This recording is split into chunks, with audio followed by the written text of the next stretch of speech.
தேவனுடைய பரிசுத்த நாமத்திற்கு மகிமை உண்டாவதாக. உங்கள் யாவருக்கும் எங்கள் அன்பின் வாழ்த்துக்களையும் ஸ்தோத்திரங்களையும் தெரிவித்துக் கொள்கிறோம்.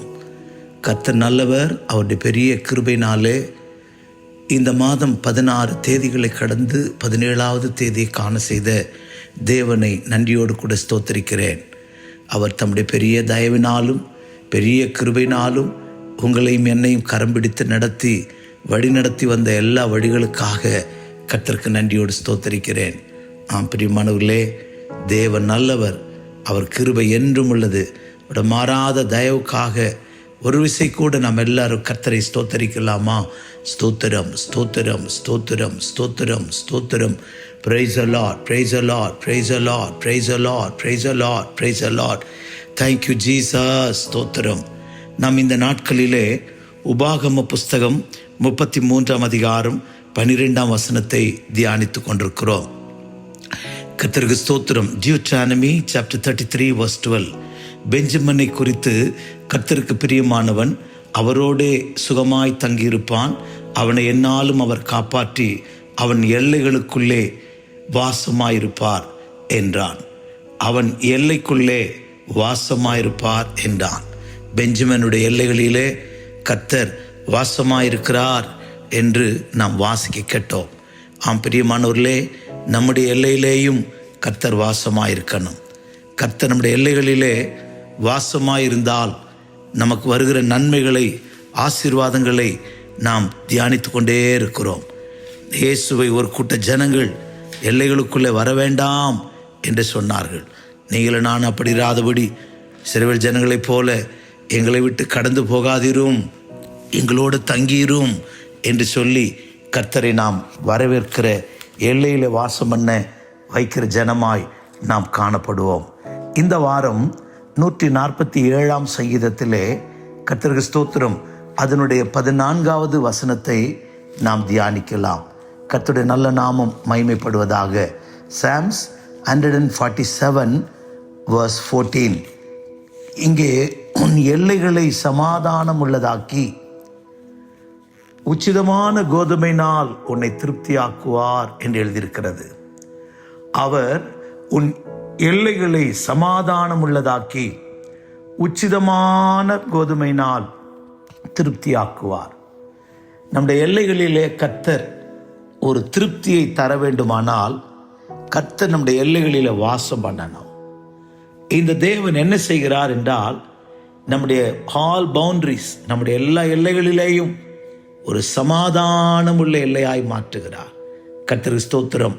அப்படியானால் நம்முடைய கூடாரத்திலே, நம்முடைய எல்லைகளிலே பிரிவினை இருக்கக்கூடாது. சமாதானம் என்று சொன்னால் ஒப்புரவாக்குதல். அப்படியானால் நம்முடைய எல்லைகளிலே பிரிவு, ஒப்புரவாக்கக்கூடாதபடிக்கு 2 பேர் பிரிந்திருக்கிறவர்களை சமாதானப்படுத்துவது என்றால் அவர்களை ஒன்றாக்குவது, சேர்ப்பது. கர்த்தருக்கு ஸ்தோத்திரம். பிரியமானவர்களே, உங்களையும் என்னையும் தேவனை விட்டு பிரிக்கிற பாவம், கர்த்தருக்கு ஸ்தோத்திரது பாவம். இளையகுமாரனுடைய சத்தியத்திலே அவன் மரித்தான், திரும்ப உயிர்த்தான் என்று படிக்கிறோம். அப்படியானால் தகப்பனை விட்டு பிரிந்து போனது அவனுடைய ஆவிக்குரிய மரணத்தை காண்பிக்கிறது. மீண்டும் தகப்பனோடு ஐக்கியப்பட்டதை அவன் மரித்து உயிர்த்தெழுந்ததற்கு ஒப்பனையாய் பேசப்பட்டிருக்கிறது. நம்முடைய ஜீவியத்திலே ஸ்பிரிச்சுவல் டெத், தேவனுக்கும் நமக்கும் எந்த ஐக்கியம் இல்லாமல் கர்த்தருக்கு ஸ்தோத்திரம் மரித்த ஜீவியம் இருக்குமானால், முதலாவது கர்த்தர் என்ன செய்ய விரும்புகிறார்? உன்னை திருப்தியாக்குவதற்கு முன்பு, உச்சிதமான கோதுமையினால் திருப்தியாக்குவதற்கு முன்பாக உன் எல்லைகளிலே சமாதானத்தை கொடுக்க விரும்புகிறார். முதலாவது சமாதானம் என்றால் ஒப்புரவாக்கி சமாதானப்படுத்துவது. கர்த்தருக்கு ஸ்தோத்திரம். ஜெபமே இல்லாத ஜீவியம் தேவனை விட்டு பிரிந்திருக்கிற ஜீவியம். வேத வாசிப்பு இல்லாத ஜீவியம் தேவனை விட்டு தூரம் போயிருக்கிற ஜீவியம், தேவனை விட்டு மறந்திருக்கிற ஜீவியம். கர்த்தருக்கு ஸ்தோத்திரம். இப்படிப்பட்ட ஜீவியம் எல்லாம் நம்மள இருக்குமானால் கர்த்தர் சொல்கிறார், உன் எல்லைகளுக்குள்ளே சமாதானத்தை உண்டு பண்ணி, உன் எல்லைகளை சமாதானம் உள்ளதாக்கி உச்சிதமான கோதுமையினால் உன்னை திருப்தியாக்குவேன் என்று சொல்லுகிறார். முதலாவது சமாதானம் எப்படி கிடைக்கும்? வேதத்தில் படிக்கும்போது ஏசாயா 57:21 படிக்கும்போது, துன்மார்க்கனுக்கு சமாதானம் இல்லை என்று படிக்கிறோம். கர்த்தருக்கு ஸ்தோத்திரம். ஆம் பிரியமானவர்களே, நாம் துன்மார்க்கராய் ஜீவிப்போமானால் நம்முடைய எல்லைகளிலே, உள்ளத்திலே, இல்லத்திலே சமாதானம் காணப்படாது. உங்களுடைய எல்லைகளும் என்னுடைய எல்லைகளிலும் சமாதானம் உள்ளவடாயிருக்கணும்னா கர்த்தர் உலாவணும், கர்த்தர் உலாவணும். கர்த்தருக்கு ஸ்தோத்திரம். அப்படியானால் என்னுடைய எல்லைகளிலே இருக்கிற எல்லா பாவங்களையும் நான் நீக்கிவிட வேணும். கர்த்தருடைய நாமத்திற்கு மகிமை உண்டாகட்டும். வேதத்தில் படிக்கிறோம், நீதிமொழிகள் 17ஆம் அதிகாரம் 1வது வசனத்திலே நாம் படிக்கும்போது கர்த்தருக்கு ஸ்தோத்திரம். அங்கு ஞானி விதமாய் சொல்லுகிறான், சண்டையோடு கூடிய வீடு நிறைந்த கொழுமையான பதார்த்தங்களை பார்க்கிலும் அமெரிக்கையோடு சாப்பிடும் வெறும் துணிக்கையே நல்லது. சண்டையோடு கூடிய வீட்டில் நிறைய கொழுத்த ஆகாரங்கள், வீடு நிறைந்த கொழுத்த ஜந்துக்கள், கொழுமையான பதார்த்தங்கள் அடிக்கப்பட்டிருந்தாலும் சமாதானத்தோடு இருக்கிறது தான் நல்லது என்று சொல்லுகிறான். அதே நீதிமொழிகள் 15ஆம் அதிகாரத்திலே 16வது வசனத்திலேயும் இவ்விதமாய் படிக்கிறோம், சஞ்சலத்தோடு கூடிய அதிக பொருளிலும் கர்த்தரை பற்றும் பயத்தோடு கூடிய கொஞ்ச பொருளே உத்தமம் என்று படிக்கிறோம். 17ஆம் வசனத்திலே Proverbs 15, 16 and 17, பகையோடு இருக்கும் கொழுத்த எருதுகளில் எருதின் கரியை பார்க்கிலும் சிநேகத்தோடு இருக்கும் இலைக்கரியே நல்லது. கர்த்தருக்கு ஸ்தோத்திரம். 21 நீதிமொழிகள் 21 படிக்கும்போது 9வது வசனத்திலே கர்த்தருடைய நாமத்திற்கு மகிமை உண்டாகட்டும். அங்கே ஞானி சொல்லுகிறான், கர்த்தர் பெரிய வீட்டிலே இருக்கிறத பார்க்கிலும் சண்டையோடு கூடிய ஒரு பெரிய சண்டைக்காரியோடு கூடிய ஒரு பெரிய வீட்டில் குடியிருப்பதை பார்க்கிலும் ஒரு மூலையில் தங்கி இருக்கிறது நல்லது என்று படிக்கிறோம். கர்த்தருடைய நாமத்துக்கு மகிமை உண்டாகட்டும். அதே 21:19 21:19 சண்டைக்காரியும் கோபக்காரியுமான ஸ்திரீடன் குடியிருப்பதை பார்க்கிலும் வனாந்தரத்தில் குடியிருக்கிறது நல்லது என்று படிக்கிறோம். இப்படி பல வசனங்கள் நாம் கர்த்தருக்கு ஸ்தோத்திரம் வாசிக்கலாம். சண்டை, பகை, பிரிவினை, தேவனில்லாத ஜீவியம், இவைகளோடு கூட எத்தனை பெரிய கொழுத்த கரிகளும் கொடுத்த ஜந்துக்களும் எருதின்ற கரியும் நமக்கு இருந்தாலும் அது கர்த்தருக்கு ஸ்தோத்திரம் பிரயோஜனம் இல்லாதது. அதனால தான் சமாதானமுள்ள ஜீவியத்தை கர்த்தர் விரும்புகிறார். சமாதானத்தை தந்து உச்சிதமான கோபுதமினால் உன்னை திருப்தியாக்குவேன் சொல்லுகிறார். நமக்கு சமாதானம் கிடைக்கக்கூடிய 1-2 வழிகளை இன்றைக்கு உங்களோட பேசுகிறேன். முதலாவதாக ரோமர் நிருபம் 5ஆம் அதிகாரம் 1வது வசனத்திலேயும் ஏசாயா தீர்க்கதரிசியின் புஸ்தகம் 53ஆம் அதிகாரம் 5வது வசனத்தையும் வாசிக்கும் போது அங்கே நமக்கு சமாதானத்தை உண்டு பண்ணுகிற இயேசு கிறிஸ்துவை குறித்து படிக்கிறோம். முதலாவது ஐசாயா 53:5 வாசிக்கிறேன். நம்முடைய மீறுதல் நிமித்தம் அவர் காயப்பட்டு, அக்கிரமங்களின் நிமித்தம் அவர் நொறுக்கப்பட்டு, தமக்கு சமாதானத்தை உண்டு பண்ணும் ஆக்கினை அவர் மேல் வந்தது, அவருடைய தழும்புகளால் குணமாகிறோம் என்று படிக்கிறோம். ரோமர் 5ஆம் அதிகாரத்திலே ரோமன் சாப்டர் 5:1 அங்கே படிக்கும்போது நிருபக்காரன் விதமாய் சொல்லுகிறான், இவ்விதமாக விசுவாசத்தினாலே நீதிமான்களாக்கப்பட்டிருக்கிறபடியால் நம்முடைய கர்த்தராகிய இயேசு கிறிஸ்து மூலமாய் தேவனிடத்தில் சமாதானம் பெற்றிருக்கிறோம். இந்த சமாதானம் முதலாவது இயேசு கிறிஸ்துவின் மூலமாய் வருகிறது. நமக்கு சமாதானத்தை உண்டு பண்ணும் ஆக்கினை, கண்டம்னேஷன், சமாதானத்தை நமக்கு உண்டாக்குவதற்காக இயேசு ஆக்கினைக்குள்ளாக்கப்பட்டார். ஆக்கினை அவர் மேல் வந்தது, நியாய தீர்ப்பு அவர் மேல் வந்தது. இயேசு சிலுவையிலே நமக்கு சம்பாதித்தது ஒரு பெரிய சமாதானம். அதனால்தான் தைரியமாய் இயேசு சொன்னார், என்னுடைய சமாதானத்தையே உங்களுக்கு வைத்து போகிறேன். உலகம் கொடுக்கிற சமாதானம் அல்ல, நான் கொடுக்கிற சமாதானம். ஆம் பிரியமானவர்களே, இந்த உலகத்தில் இயேசு நமக்கு வைத்து போயிருக்கிற ஒரு பெரிய பொக்கிஷம் அவருடைய சமாதானம். பாடுகளின் மத்தியிலே, வேதனையின் மத்தியிலே, உபத்திரத்தின் மத்தியிலே, கைவிடப்படுதலின் மத்தியிலே உங்களுக்காக எனக்காக இயேசு சமாதானத்தை வைத்து போயிருக்கிறார். இந்த இயேசுவின் மூலம் மேலுள்ள விசுவாசத்தினாலே, அதனாலதான் விசுவாசத்தினாலே சமாதானத்தை பெற்றோம். கர்த்தருக்கு ஸ்தோத்திரம். தேவனிடத்தில் சமாதானத்தை பெற்றோம். நம்முடைய கர்த்தராகிய இயேசு கிறிஸ்துவின் மூலமாய் தேவனிடத்திலே சமாதானம் பெற்றோம் என்று படிக்கிறோம். இந்த கல்வாரி மரணத்தை, கல்வாரி காயங்களை, கல்வாரியிலே மரித்ததை, கல்வாரியிலே அடிப்பட்ட அடிகளை, கல்வாரி நீ விசுவாசிப்பாயானால், அவர் மேலே நீ நம்பிக்கை வைப்பாயானால், இருதயத்தை சமாதானம் ஆட்கொள்ளும். கர்த்தருடைய நாமத்திற்கு மகிமை உண்டாகட்டும்.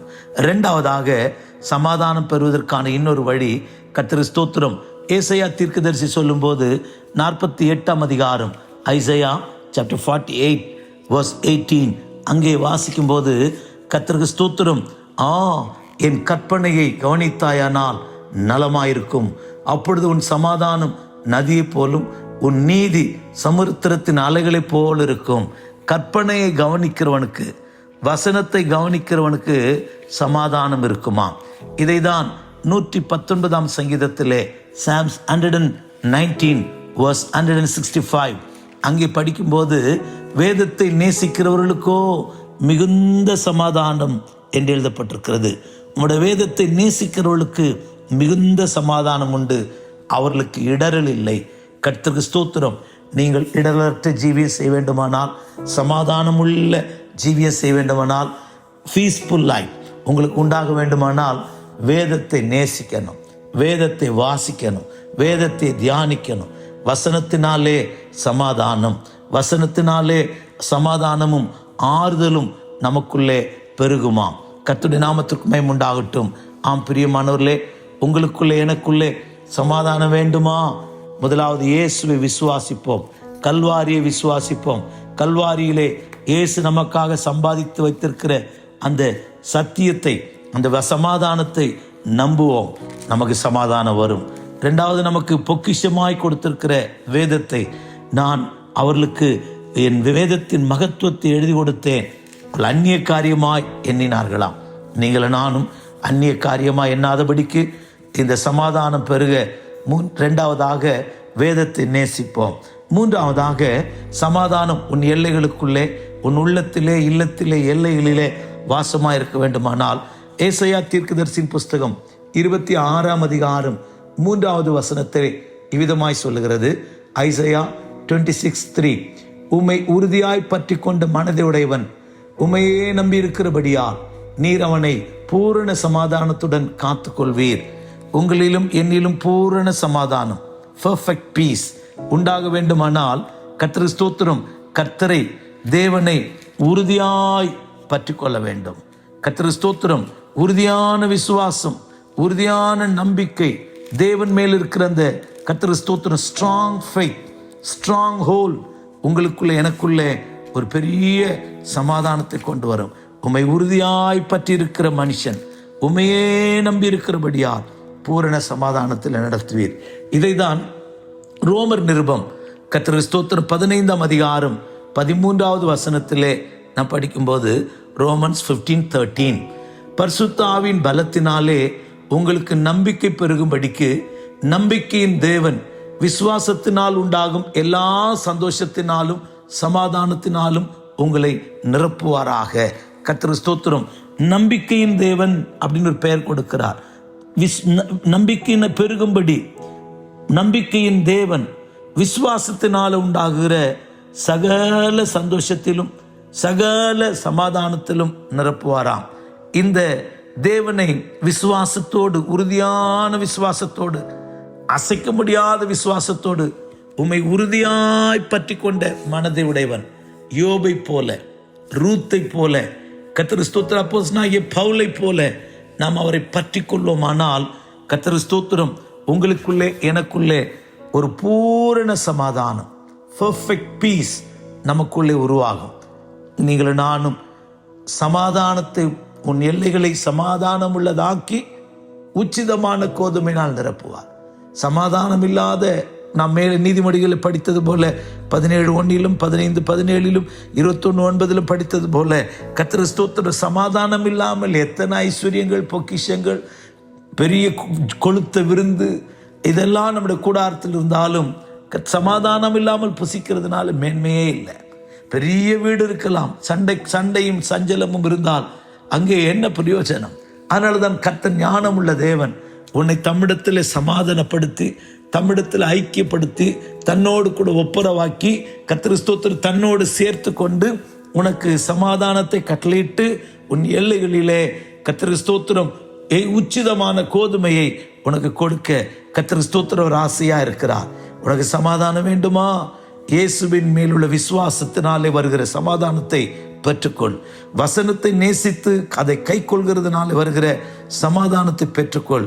தேவனை உறுதியாய் பற்றி கொள்கிறதுனாலே கர்த்தர் சகலவித சமாதானத்தினாலும் உங்களை நிரப்புவார் என்று எழுதியிருக்கிற அந்த வார்த்தையை பிடித்து கொள்வாயாக. நான்காவதாக ரோமர் 14:17 வாசிக்கும் போது சமாதானம் பரிசுத்தாவின் மூலமாய் வருகிறதாம். கர்த்தருக்கு ஸ்தோத்திரம். சமாதானம் பரிசுத்தாவின் மூலமாய் வருகிறதாம். ரோமன்ஸ் 14:17 தேவனுடைய ராஜ்யம் புசிப்பும் குடிப்பும் அல்ல, அது நீதியும் சமாதானமும் பரிசுத்தாவினால் உண்டாகும் சந்தோஷமாயிருக்கிறது என்று படிக்கிறோம். கர்த்தருக்கு ஸ்தோத்திரம். பரிசுத்தாவியை பெற்ற ஜனங்கள் சமாதானத்தை இழந்து போவார்களானால் அவங்களோட சிந்தை சரியில்லை என்று அர்த்தம். கர்த்தருக்கு ஸ்தோத்திரம்.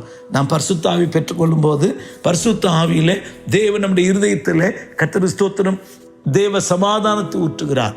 கர்த்தருக்கு ஸ்தோத்திரம். புசிப்பும் குடிப்பும் இல்லாத தேவனுடைய ராஜ்யம் அது நீதி, righteousness, peace and joy of the Holy Ghost. இந்த பரிசுத்தாவினால் வருகிற சந்தோஷம் உங்களிலும் என்னிலும் பெருகணும். இதற்கு ரோமர் 8:6 மாம்ச சிந்தையோ மரணம், ஆவியின் சிந்தையோ ஜீவனும் சமாதானமுமாம். ரோமர் chapter 8:6 அழகாய் சொல்லுகிறது. நமக்குள்ள இந்த carnal mind is dead. கர்த்தருக்கு ஸ்தோத்திரம். மாம்ச சிந்தை உடையவர்களாய் இருந்தால், ஆவியின் சிந்தை உடையவர்களாய் இருந்தால் சமாதானமும் ஜீவனும், life and peace. we have a carnal mind where a dead spirit. கர்த்தருக்கு ஸ்தோத்திரம். நமக்குள்ளே செத்து போன மரித்து போன ஆவிதான் இருக்கும். கர்த்தருக்கு ஸ்தோத்திரம். அருமையானவர்களே, நமக்குள்ளே ஆவினால நிரப்பப்படுறது மாத்திரமல்ல, அந்நிய பாஷை பேசுவது மட்டுமில்லை, ஆவியில நிரம்பி நிரம்பி நிரம்பி மாம்சத்தை அழிக்கணும். அதனால்தான் கர்த்தருக்கு ஸ்தோத்திரம். ரோமர் 8:14 மாம்சத்தின்படி பிழைத்தால் சாவீர்கள், ஆவியினாலேயோ சரீரத்தின் செய்கைகள் அடித்தால் பிழைப்பீர்கள். கர்த்தருக்கு ஸ்தோத்திரம். ஆவியில நிரம்பி நிரம்பி நிரம்பி மனதில் இருக்கிற மாம்ச எண்ணங்கள், மாம்ச சிந்தைகள், கர்த்தருக்கு ஸ்தோத்திரம், மாம்சிகமாய் தோன்றுகிற எல்லாவற்றையும் அழிக்கிற மனுஷராயிருப்போமானால் நாம் ஆவியிலே பிழைக்கிறவர்களாய், ஜீவனும் சமாதானம் ஆவியின் சிந்தையுடையவர்களாய் நீங்கள் நானும் மாறுவோம். எனக்கு அருமையான தேவஜனமே, உங்க ஜீவியத்திலும் என்னுடைய ஜீவியத்திலும் கர்த்தருக்கு ஸ்தோத்திரம் சமாதானம், எல்லைகளில் எல்லாம் சமாதானம். உன் எல்லைகளை சமாதானம் உள்ளதாக்கி இயேசு கிறிஸ்துவின் மேலுள்ள விசுவாசத்தினால் வருகிற சமாதானம், வசனத்தை நேசித்து கை கொள்வதனால் வருகிற சமாதானம், தேவனை உறுதியாய் பற்றி கொள்வதனாலே வருகிற சமாதானம், கர்த்தருக்கு ஸ்தோத்திரம் பரிசுத்த ஆவியினால் வருகிற சமாதானம், ஆவியின் சிந்தையினால் வருகிற சமாதானம். அடுத்ததாக கர்த்தருக்கு ஸ்தோத்திரம் 5ஆவதாக பிலிப்பியர் 4:6 நாம் வாசிக்கும் போது, பிலிப்பியன்ஸ் chapter 4:6 அங்கே ஜெபத்தினாலே நமக்கு சமாதானம் கிடைக்கும் என்று படிக்கிறோம். கர்த்தருக்கு ஸ்தோத்திரம். நீங்கள் ஒன்றையும் குறித்து கவலைப்படாமல் எல்லாவற்றையும் குறித்து உங்கள் விண்ணப்பங்களை ஸ்தோத்திரத்தோடு கூடிய ஜெபத்தினாலும் வேண்டுதலினாலும் தேவனுக்கு தெரியப்படுத்துங்கள். கர்த்தருக்கு ஸ்தோத்திரம். ஜெபம், கர்த்தருக்கு ஸ்தோத்திரம், வேண்டுதல், விண்ணப்பம் இவைகளால் தெரியப்படுத்தணுமாம்.